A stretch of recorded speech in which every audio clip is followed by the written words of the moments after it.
G'day guys, it's Chris here from B&B Off-Road Engineering. Now we're outside in the sunshine today. I'm going to give you a rundown on how to install the front sprocket case saver on the new 2022 CRF 250. I'm just going to run through all the tools required for the install of the case saver. You got your 8mm, can either be a socket or a T-handle. That's to remove the original plastic front cover. I've got a 10mm ratchet spanner and also a standard spanner for easy access to the original chain roller. Your 4mm Allen key, a 13mm ratchet spanner. Got some various bolts and spacers needed to fit our case saver up. And these are the 4 pieces that will be needed to mount it up. Now we're going to start off by removing the original components on the bike. So I'm going to grab your 8mm T-handle, or you might have a ratchet and socket. There's just these 2 bolts here.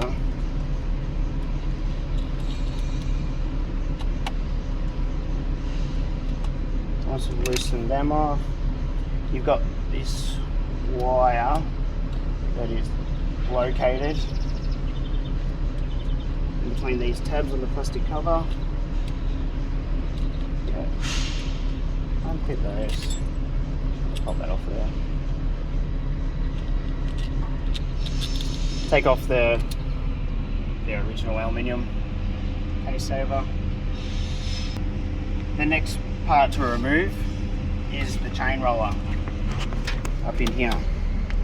We try to design our case savers with a third mount point instead of relying just on the engine case mount bolts there.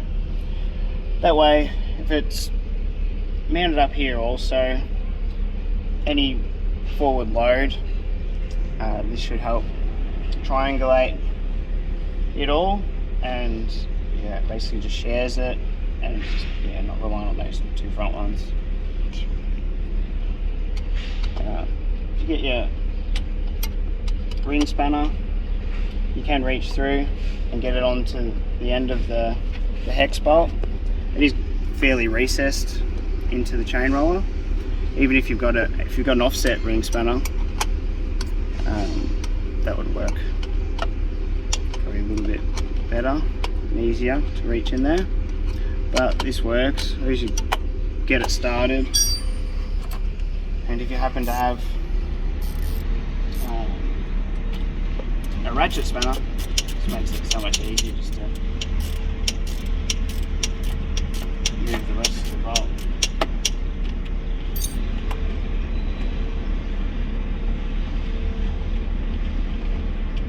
As you can see, there's not a lot of space between the chain roller and the shock spring on this model, so getting a socket in there might be a bit of a struggle. Now we're all prepped, ready to install the case saver. Now I'm going to pre-assemble the case saver and then maneuver it into position and start doing up the bolts, as it makes it a little bit easier, not as fiddly trying to get your spacers in place. And I've also gone for a slightly different design to our previous models, really just because this cable here, it's already tucked away in the original plastic cover, and didn't want to leave it more exposed than it is from factory. So I'm going to grab, we call this the back or the main part of our case saver. We've got our front sprocket cover. Just kind of sits like that, but we've got to space it out far enough to clear the front sprocket. So we've got an 8mm spacer. I'm going to sit that on like so. and it picks up this front mount here. Got a short countersunk bolt, and this is a tapped M6 hole. So I'm just going to spin that on like so. The 4mm. Now I've just got that loose, so I can still spin this around. You've got these two little aluminium plates. Now they're going to work as another spacer that goes in between the front cover and the main section, but also act as a spacer. It's going to sit and on like so. So I'm going to flip that up the other way. See there, the holes lined up.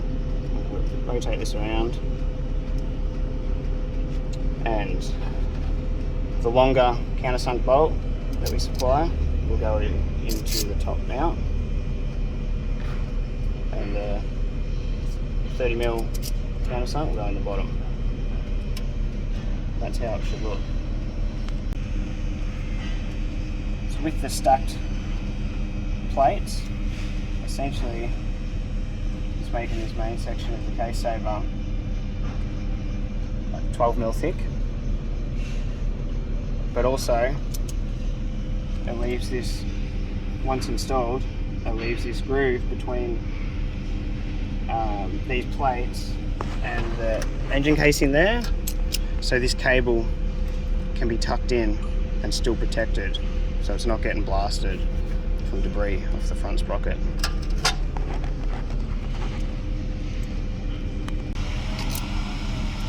The next part is, this next part is optional, put it all together and maneuver it in place, but I find it much easier to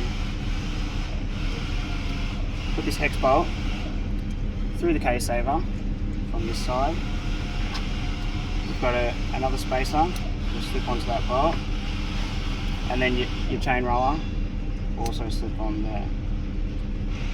So that spacer just creates that gap, but also the chain roller is still spin and not bind up on the case saver itself. Now I'm going to choose to maneuver this into position while holding the chain roller and the bolt in position, just because it's so tight between this shock mount. I find it a little bit easier just to sort of maneuver that in by hand, and if I can just give it a couple turns just to grab that thread in the frame where the chain roller mounts to. It's holding it in position there now. Now you can give all this a bit of a jiggle, so these bolts locate their mount positions. And while it's all loose, I'm just going to slide the cable in there like so.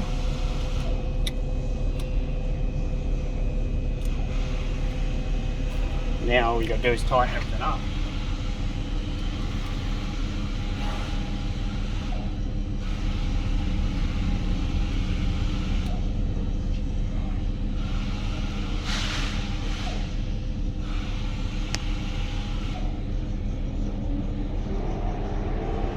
I'm not going to overly tighten these up just yet until I've got everything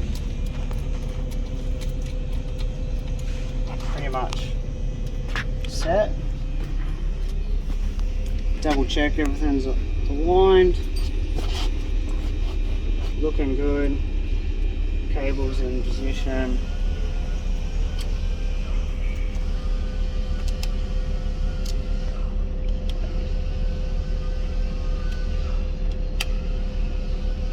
That up and grab the 13mm spanner, to tighten this spot up here.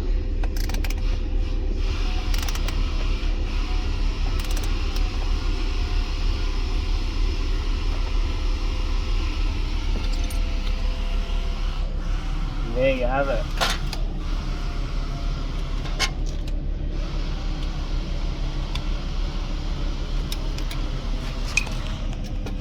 That's fully installed, ready to go.